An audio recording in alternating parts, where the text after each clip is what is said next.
श्री कृष्ण मुरली मधुर बजाए, गूंजे राधा नाम, रास रचाते वृंदावन में, प्रेम का सच्चा धाम। हरे कृष्णा। आप सभी का दिन शुभ और मंगलमय हो। इससे पहले की सभी कथाएं सुनने के लिए आप सबका बहुत बहुत धन्यवाद। आज आप सुनेंगे कार्तिक मास महात्म्य का 22वां अध्याय। आज का अध्याय शुरू करने से पहले आपको एक बहुत ही प्रेरणादायक कहानी सुनाते हैं। एक बार एक महिला थी। वह अपने परिवार के सदस्यों के लिए रोजाना भोजन पकाती थी और एक रोटी वह हर दिन वहां से गुजरने वाले किसी भी भूखे के लिए पकाया करती और वह रोटी पकाने के बाद उस रोटी को खिड़की के सहारे लटका दिया करती ताकि उस रोटी को कोई भी ले सकता था। एक कुबड़ा व्यक्ति जिसने उस रोटी को खिड़की पर रखे देखा तो उस रोटी को रोज ले जाने लगा। रोटी मिलने के बाद धन्यवाद देने के बजाय वह रास्ते पर चलता हुआ कुछ इस तरह से बड़बड़ाया करता कि जो तुम बुरा करोगे वो तुम्हारे साथ होकर रहेगा और जो तुम अच्छा करोगे तो वो तुम तक लौट कर आएगा। दिन गुजरते गए। महिला का खिड़की पर रोटी रखने का ये सिलसिला चलता रहा और वह कुबड़ा व्यक्ति रोज की तरह रोटियां लेकर वहां से जाता रहा और हर दिन वह इन्हीं शब्दों को बड़बड़ाया करता कि जो तुम बुरा करोगे वो तुम्हारे साथ रहेगा और जो तुम अच्छा करोगे वो तुम तक लौट कर आएगा।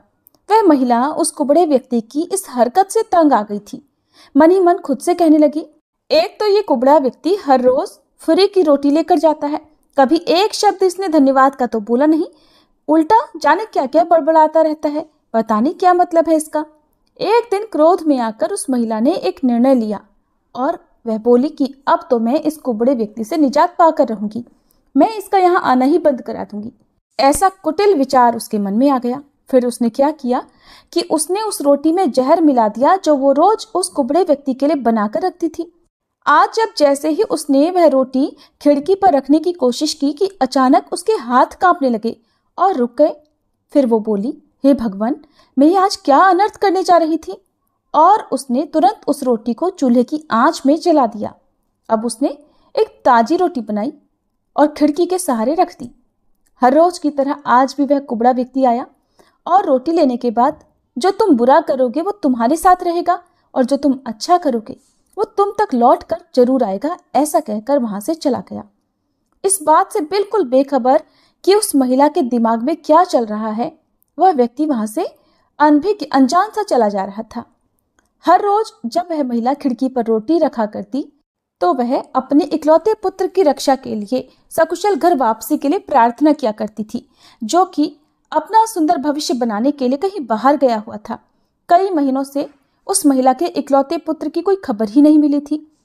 ठीक उसी शाम को उस महिला के दरवाजे पर एक दस्तक हुई। खटखट। उसने दरवाजा खोला तो वह हैरान रह गई। उसने देखा कि दरवाजे पर उसका इकलौता पुत्र सामने खड़ा है, लेकिन उसके पुत्र की हालत तो बहुत खराब हो रही थी। वह पतला और कमजोर हो गया था, उसके कपड़े फटे हुए थे, भूखा भी था और ऐसा लगता था कि भूख से ही वह कमजोर हुआ है।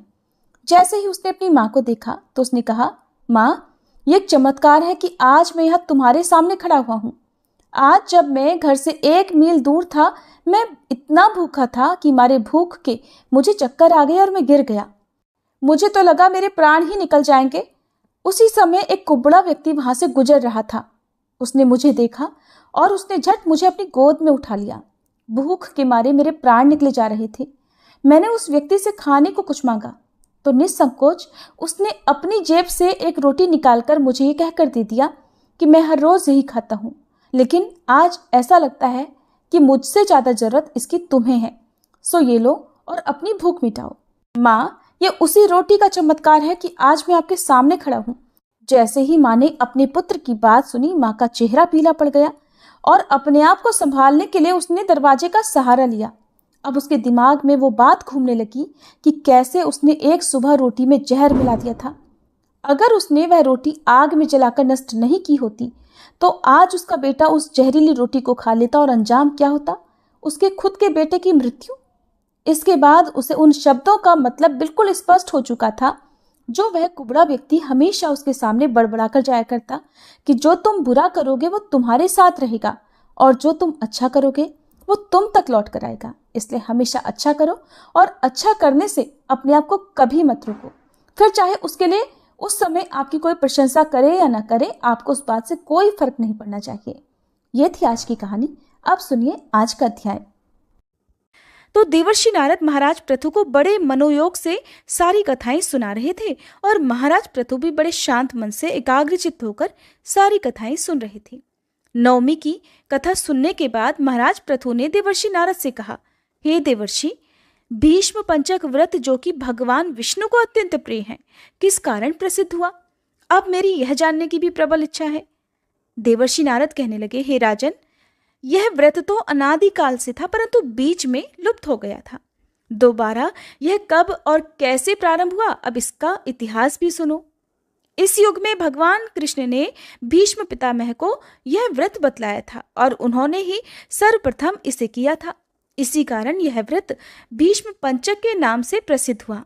हे राजा पृथु, महाभारत युद्ध से पहले पांडवों की ओर से जब भगवान श्री कृष्ण कौरवों को समझाने के लिए गए, तब सबसे पहले वह विदुर जी के पास पहुंचे। विदुर जी ने उनका अत्यंत आदर सत्कार किया। फिर श्री कृष्ण जी भीष्म जी के पास गए। वहां जाकर कुशल क्षेम के बाद श्री कृष्ण ने अपने आने का संपूर्ण वृतांत भीष्म पितामह को कह सुनाया। सुनकर भीष्म जी कहने लगे कि हे भगवान, तीनों लोगों के स्वामी होते हुए भी आप केवल पांडवों की ओर से ही दूत बनकर क्यों आए हैं? और पांडवों के प्रति आपका इतना प्रेम होने का क्या कारण है?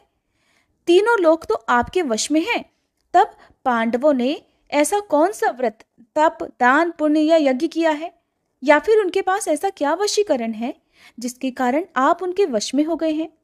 भगवान श्री कृष्ण ने मुस्कुराकर उत्तर दिया, हे गंगा पुत्र, यद्यपि ये रहस्य अत्यंत गुप्त है, फिर भी मैं इसे तुमसे कहता हूँ।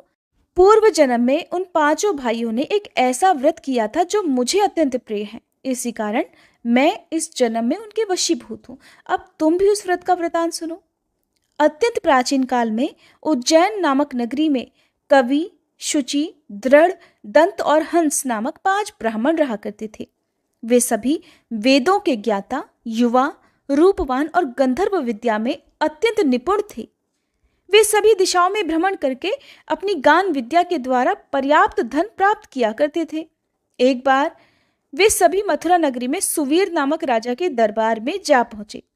संगीत कला में निपुण तो थे ही, तो उन्होंने सोचा कि क्यों ना चलकर राजा के महल में अपनी इस कला का प्रदर्शन किया जाए। तो उन्होंने राजसभा में इसका प्रदर्शन करने की इच्छा प्रकट की। वे 4 दिन तक उपवास और परम पवित्र यमुना जी में स्नान करते रहे। फिर उन्होंने किसी से राजा का संपूर्ण वृतांत पूछा। उन्होंने बताया कि राजा की कादम्बरी नामक अत्यंत सुंदर भोग पत्नी है।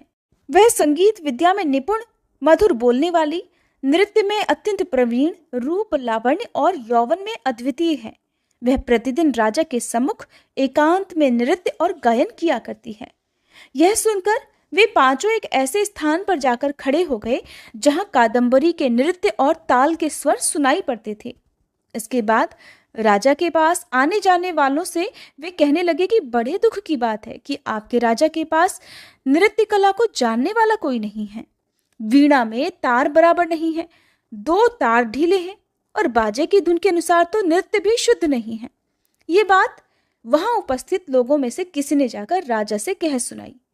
राजा ने जहां पर कादम्बरी का नृत्य हो रहा था, वहीं पर उन पांचों को बुलवा लिया।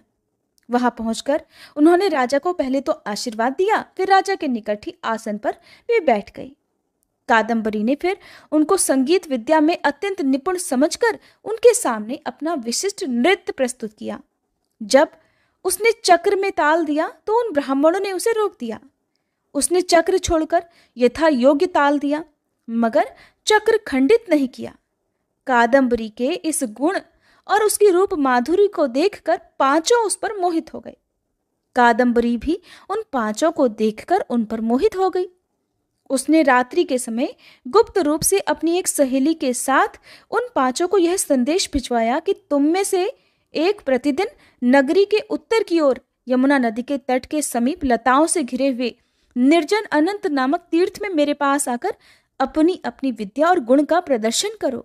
उस समय मैं भी वीणा और राग का कौशल दिखलाऊंगी। आगे की घटनाएं सुनाते हुए भगवान कहने लगे कि एक ब्रह्मचारी जो कि मेरा भक्त था, दुष्ट संगति से बचने के लिए वह गांव से बहुत दूर रहा करता था। उन दिनों वह भीष्म पंचक व्रत करके मंदिर में मेरा पूजन किया करता था। कार्तिक शुक्ल एकादशी के दिन उन संगीता के ब्राह्मणों में से कवि नाम का एक बड़ा भाई भी उस मंदिर में आया। कादंबरी भी वहां पर पहुंच गई। वहां मेरे भक्त ने जिस प्रकार पूजन किया, कवि नामक ब्राह्मण ने भी ठीक वैसा ही किया। उसके बाद हाथ में वीणा लेकर उसने गायन प्रारंभ कर दिया। मेरा भक्त क्योंकि अपने मन पर विजय प्राप्त कर चुका था, इस कारण गायन सुनकर भी उसे क्रोध नहीं आया। उधर कादंबरी और कवि समस्त रात्रि गायन और नृत्य करते रहे। प्रातःकाल ब्रह्मचारी भक्त को गोबर का आचमन करते हुए देखकर कवि ने भी वैसा ही किया। इसके बाद कादंबरी वापस अपने महल में चली गई। ब्रह्मचारी की संगति और रात्रि जागरण के कारण कवि के समस्त पाप दूर हो गए। इसलिए द्वादशी के दिन वह अपना समस्त द्रव्य दान करके विरक्त हो गया। दूसरे दिन शुचि आया। उसने भी रात्रि भर कादंबरी के साथ नृत्य और गायन किया और फिर ब्रह्मचारी की तरह पूजन करके गौमूत्र का आचमन किया। प्रातःकाल होते ही वह भी अपना संपूर्ण धन दान करके सन्यासी हो गया। उसने निश्चय किया कि जिस प्रकार कादंबरी के नृत्य गायन और रूप को देखकर ब्रह्मचारी का मन भी चलायमान नहीं हुआ, मोहित नहीं हुआ, ठीक उसी प्रकार मुझे भी अपने मन को वश में अवश्य ही करना चाहिए। द्वादशी के बाद तीसरे दिन यानी कि त्रयोदशी तिथि को दृढ़ नाम वाला भाई कादंबरी से मिलने आया और समस्त रात्रि उसने भी नृत्य और गायन किया और ब्रह्मचारी की ही तरह उसने भी पूजा की और गाय के दूध से आचमन किया। दोनों भाइयों के समान वह भी विरक्त होकर सन्यासी बन गया। अगले दिन अर्थात चतुर्दशी को, जिसे वैकुंठ चतुर्दशी भी कहते हैं, उस मंदिर में चौथा भाई जिसका नाम दंत था आया और पहले अपने भाइयों की तरह उसने भी कादंबरी के साथ रात भर नृत्य और गायन करके ब्रह्मचारी से बचे हुए घी का पान करके मन शुद्ध हो जाने के कारण उसने भी संन्यास ले लिया। वह भी विरक्त हो गया। सबसे अंत में अर्थात पूर्णिमा को हंस नामक सबसे छोटे भाई ने आकर ब्रह्मचारी को प्रणाम किया और यमुना जी में स्नान करके आंवले के वृक्ष के नीचे श्राद्ध कर्म किया और बाद में अपने ही भाइयों के समान वह भी विरक्त हो गया। इस प्रकार पांचों भाइयों ने एक एक दिन यह व्रत किया। कथा समाप्त करते हुए भगवान श्री कृष्ण ने कहा, हे भीष्म, कार्तिक मास में हमारा पूजन और दान पुण्य करने से करोड़ों यज्ञों के समान फल प्राप्त हो जाता है। उधर राजा ने नित्य प्रति रात्रि में कादंबरी के मंदिर में जाने का समाचार पाकर उसे महल में ही बंद कर दिया, जिससे वह मंदिर ना जा सके। कार्तिक मास में हमारे सामने नृत्य गायन करने के कारण वही कादंबरी अगले जन्म में द्रौपदी हुई। हंस नाम वाला ब्राह्मण आंवले के वृक्ष के नीचे श्राद्ध आदि कर्म करने से युधिष्ठिर हुआ। एकादशी के जागरण के कारण कवि अर्जुन, शुचि, सहदेव, दंत नकुल और दृढ़ नाम वाला ब्राह्मण पराक्रमी भीम हुआ। हे भीष्म जी, वस्तुतः पूर्व जन्मों में पांडवों द्वारा किए गए इस व्रत के प्रभाव से ही मैं उनके वशीभूत हूं और इस जन्म में मैं उनका साथ दे रहा हूं। भीष्म पितामह को भीष्म पंचक व्रतों का महात्म्य सुनाकर भगवान कृष्ण मौन हो गए। हरे कृष्ण। आज के अध्याय में बस इतना ही। इसके आगे का वृतांत आप सभी अगली कथा में जरूर सुनिएगा। अब सुनिए श्री तुलसी चालीसा पाठ और तुलसी माता की आरती। जय जय तुलसी भगवती सत्यवती सुखदानी, नमो नमो हरिप्रेसी श्री वृंदावन खानी। श्री हरिशीष विरजनी देहु अमर वर अम्ब, जनहित हे वृंदावनी अब न करहु विलंब। धन्य धन्य श्री तुलसी माता, महिमा अगम सदा श्रुति गाता। हरि के प्राणहु से तुम प्यारी, हरहि हेतु कीन्हो तप भारी। जब प्रसन्न है दर्शन दीन हो, तब कर जोरी विनय उस कीन्हो। हे भगवंत कंत मम होहु, दीन जानि जानि छाड़हु छोहु। सुनी लक्ष्मी तुलसी की बानी, दीन हो श्राप कंठ पर आनी। उस अयोग्य वर मांगन हारी, हो बिटप तुम जड़ तनुधारी। सुनी तुलसी ही श्रव्योत ही ठामा, करहु वास तुहु नीचन धामा। दियो वचन हरि तब तत्काला, सुनहु सुमुखी जानी होहु बिहाला। समय पाई ब्योरो पापी तोरा, पूज ही आस वचन सत मोरा। तब गोकुल मह गोप सुदामा, तासु भई तुलसी तू बामा। कृष्ण रास लीला के माही, राधे शक्यो प्रेम लखि नाही। दियो श्राप तुलसी तत्काला, नर लोक ही तुम जन्महु बाला। यो गोप वह दानव राजा, शंख चूर्ण नामक शिर ताजा। तुलसी भई तासु की नारी, परम सती गुण रूप अगारी। अस द्वै कल्प बीत जब गयहु, कल्प तृतीय जन्म तब भयहु। वृंदा नाम भयो तुलसी को, असुर जलंधर नाम पति को। कर अति द्वंद अतुल बल धामा, कीन्हा शंकर से संग्रामा। जब निज सैन्य सहित शिव हारे, मरहि न तब हर हर ही पुकारे। पतिव्रता वृंदाती नारी, को न सके पति ही संहारी। तब जलंधर ही भेष बनाई, वृंदा ढिग हरि पहुँचो जाई। शिव हित लहि करि कपट प्रसंगा, कियो सतीत्व धर्म तो ही भंगा। भयो जलंधर कर संहारा, सुनी उर शोक उपारा। तिह क्षण दियो कपट हरि टारी, लखि वृंदा दुख गिरा उचारी। जलंधर जस हत्यो भीता, सोई रावण तस हरहि सीता। अस प्रस्तर सम हृदय तुम्हारा, धर्म खंडी मम पति संहारा। यही कारण लहि श्राप हमारा, होवे तनु पाषाण तुम्हारा। सुनि हरि तुरत ही वचन उचारे, दियो श्राप बिना विचारे। लख्यो ना निज करतूत पति को, छलन चाहियो जब पार्वती को। जड़ मति तुह अस हो जड़ रूपा, जग में तुलसी बिटप अनूपा। धग्व रूप हम शाली ग्रामा, नदी गंडकी बीच ललामा। जो तुलसी दल हम ही चढ़ई है, सब सुख भोग परम पद पई है। बिनु तुलसी हरि जलत शरीरा, अतिशय उठत शीश उर पीरा। जो तुलसी दल हरि शिर धारत, सो सहस्त्र घट अमृत डारत। तुलसी हरि मन रंजनिहारी, रोग दोष दुख भंजनिहारी। प्रेम सहित हरि भजन निरंतर, तुलसी राधा में नाही अंतर। व्यंजन हो 56 प्रकारा, बिन तुलसी दल ना हरहि प्यारा। सकल तीर्थ तुलसी तरु छाही, लहत मुक्ति जन संशय नाही।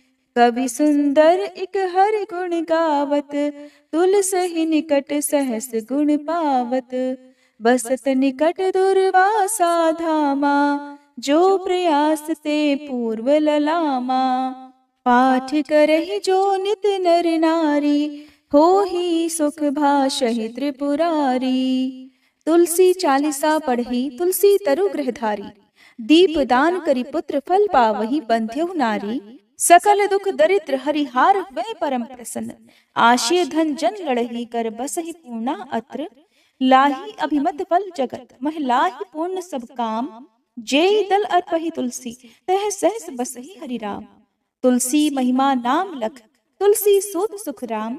मानस 40 रच्यो जग मह तुलसीदास। प्रेम से बोलिए तुलसी महारानी की जय।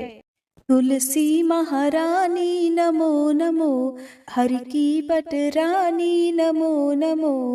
तुलसी महारानी नमो नमो, धन तुलसी पूरण तप कीनो। शालिग्राम बनी पटरानी नमो नमो।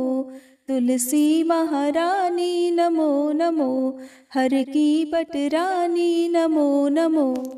जाके पत्र मंजरी कोमल, श्रीपति कमल चरण लपटानी, नमो नमो तुलसी महारानी, नमो नमो हरि की पटरानी, नमो नमो।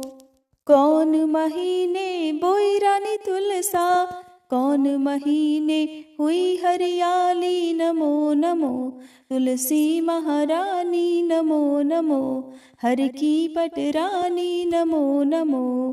कौन महीने हुई तेरी पूजा, कौन महीने हुई पटरानी, नमो नमो तुलसी महारानी, नमो नमो। आषाढ़ मास में बोई रानी तुलसा, सावन महीने हुई हरियाली, नमो नमो तुलसी महारानी, नमो नमो हरि की पटरानी, नमो नमो। कार्तिक मास में हुई तेरी पूजा, मंगसिर मास हुई पटरानी, नमो नमो तुलसी महारानी, नमो नमो हरि की पटरानी, नमो नमो। धूप दीप नैवेद्य आरती, पुष्पन की वर्षा बरसानी, नमो नमो तुलसी महारानी, नमो नमो हरि की पटरानी, नमो नमो। 56 भोग 36 व्यंजन, बिन तुलसी हरि एक न मानी, नमो नमो तुलसी महारानी, नमो नमो हरि की पटरानी, नमो नमो। जो तुलसी को सवेरे गाए, श्री कृष्ण के दर्शन पाए, नमो नमो तुलसी महारानी, नमो नमो हरि की पटरानी, नमो नमो।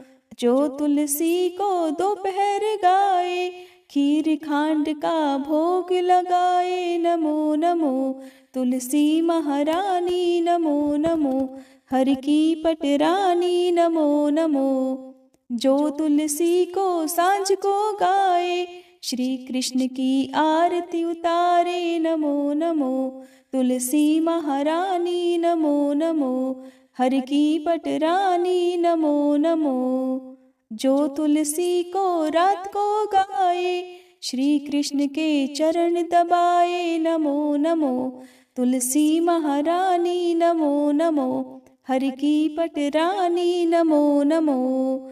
सब सखी मैया तेरो यश गावे, भक्ति दान दी जय महारानी, नमो नमो तुलसी महारानी, नमो नमो हरि की पटरानी, नमो नमो तुलसी महारानी, नमो नमो हरि की पटरानी, नमो नमो।